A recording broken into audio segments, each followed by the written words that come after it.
Hi friends! කොහොමද ඔයාලට?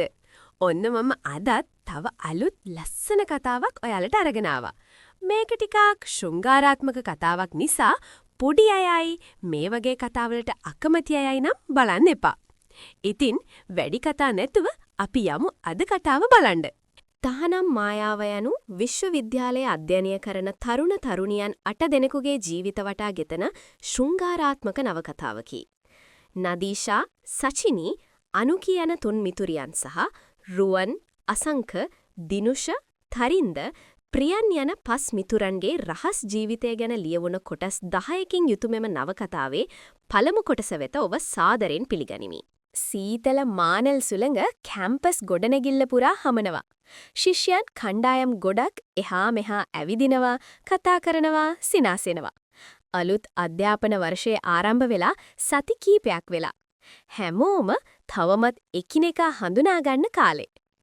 විශාල අලංකාර දේවදාරු ගසයට 8 දෙනෙකුගේ කණ්ඩායමක් එකතු වෙලා හිටියා. ඔවුන් සතියකට දෙපාරක් මෙතන හමු වෙනවා. ලෙක්චර් අතරතුර. මේ 8 දෙනා 3 දෙනෙක් කෙල්ලෝ සහ 5 දෙනෙක් කොල්ලෝ අහම්බෙන් මිතුරන් වුණත් දැන් ඔවුන් එකිනෙකාව හොඳටම දන්නවා. නදීෂා කණ්ඩායමේ වඩාත්ම කතාබහට හොඳ කෙල්ල. ඇය උස්සයි, ශරීරයේ සිහින්, දිගු කෙස්කලබක් හිමි. ඇයගේ හැඩය අපූරුයි. උස අඩි 5යි අඟල් 6ක් පමණ, සිහින් ඉන පැතලි, ලස්සන වක්‍ර හැඩයක්, පියයුරු මධ්‍යම ප්‍රමාණයේ, හොඳට හැඩ වෙලා, උකුල් රවුම්, කකුල් දිගු, හොඳ ෂේප් එකක. ඇය සෑම විටම ටයිට් ජීන්ස් සහ ෆිටඩ් ටී-ෂර්ට් අදිනවා. ඇයගේ කර්ව්ස් හොඳට පෙන්වන විදිහට. ඇයගේ විශ්වාසය ඇයගේ හැම චලනයකින්ම පෙනෙනවා. ඇය ඇවිද්දම හිස උස්සගෙන උර හිස් පිටුපසට සෙක්සි විදිහට. ඇය කතා කරන විදිහ නිර්භීතයි විවෘතයි.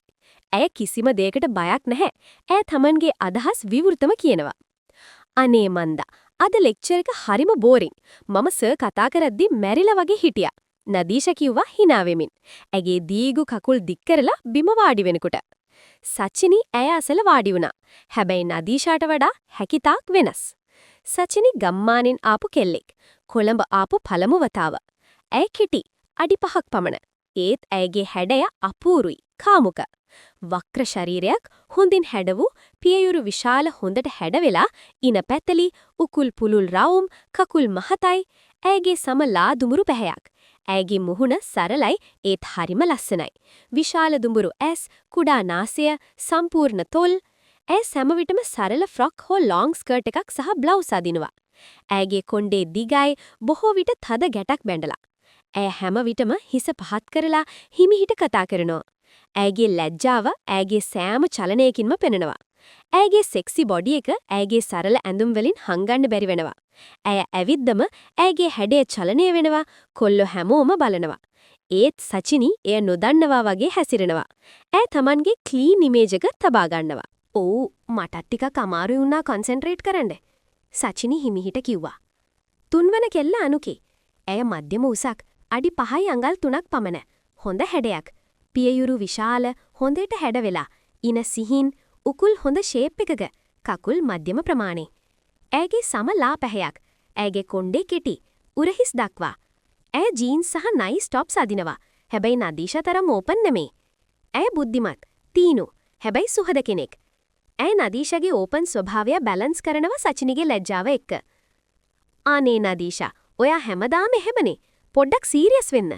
අනුකී කිව්වා සිනාසෙමින්. කොල්ලෝ 5ක් එතන හිටියා. රුවන් කණ්ඩායමේ වඩාත්ම ධනවත් කොල්ලා. උස, හොඳ හැඩයක්. ඔහු සචිනිගේ පෙම්වතා. ඔවුන් ස්කූල් එකේදී මිතුරු වුණා, දැන් රිලේෂන්ෂිප් එකක. රුවන් සචිනිව හරිම ආදරෙයි. හැබැයි ඔහුට අමුතු ඩ්‍රීම්ස් තියෙනවා. ඔහු Tamanගේ ගර්ල්ෆ්‍රෙන්ඩ් අනිත් අයත් එක්ක ඉන්නවා බලන්න කැමති. ඔහු මේ ගැන සචිනිට කියලා තියෙනවා.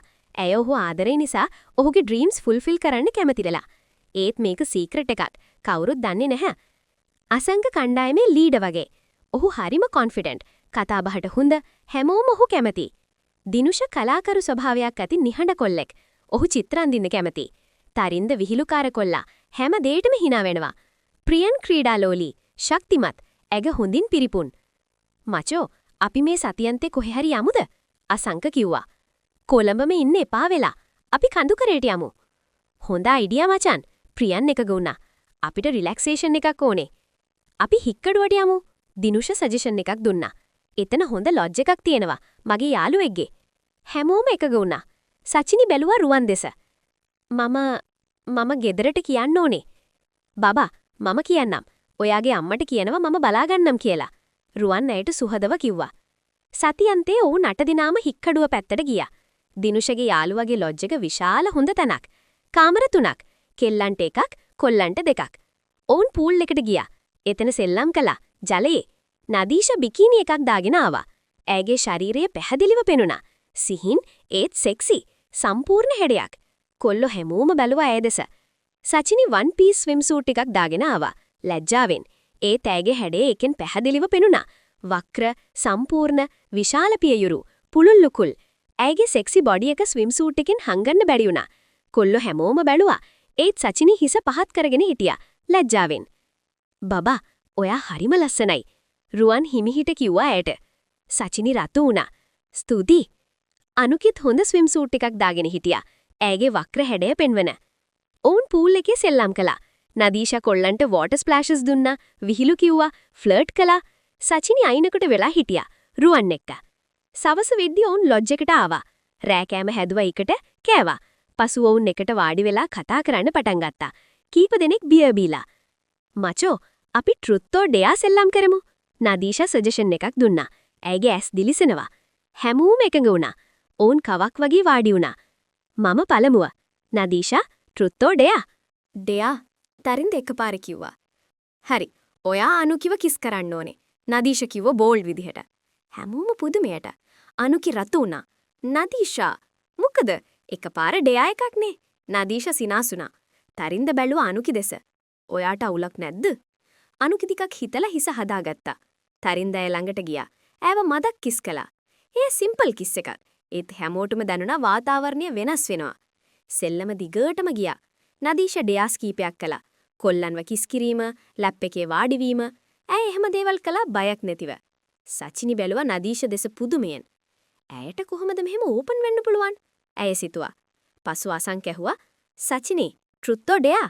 සචිනි බිය වුණා. "ට්‍රුත්." "හරි. ඔයා කවදා හරි ගැන හිතලා තියෙනවද වෙනත් කෙනෙක් එක්ක ඉන්න? රුවන් නෙමේ වෙන කෙනෙක් එක්ක?" අසං කැහුවා. සචිනි රතු වුණා ගොඩක්. ඇය බැලුවා රුවන් දෙස. හැමෝම බලාගෙන හිටියා. මම හිතලා නෑ." සචිනි කිව්වා හිමිහිට බොරු කියමින්. ඇය Tamanගේ ක්ලීන් ඉනසන්ට් ඉමේජ් එක තබා ගන්න කැමතියි. රුවන් සිනාසුණා. ඔහු දන්නවා අය බොරු කියනවා කියලා. ඒත් ඔහු කිසිම දෙයක් කිව්වේ නැහැ. සෙල්ලම ඉවර වෙද්දි හැමෝම Tamanගේ කාමරවලට යන්න ලෑස්ති වුණා. "අපි කාමරවලට යමු." නදීෂා කිව්වා. හැමෝම එකඟ වුණා. කොල්ලෝ උන්ගේ කාමරවලට ගියා. කෙල්ලෝ 3 දෙනා එක කාමරයකට. කාමරේ ඇඳන් දෙකක් තිබුණා. නදීෂා, සචිනි සහ අනුකි ඇඳුම් මාරු කරගන්න පටන් ගත්තා. නදීෂා ඇගේ ඇඳුම් ඉවත් කරද්දී කිසිම ලැජ්ජාවක් නැහැ.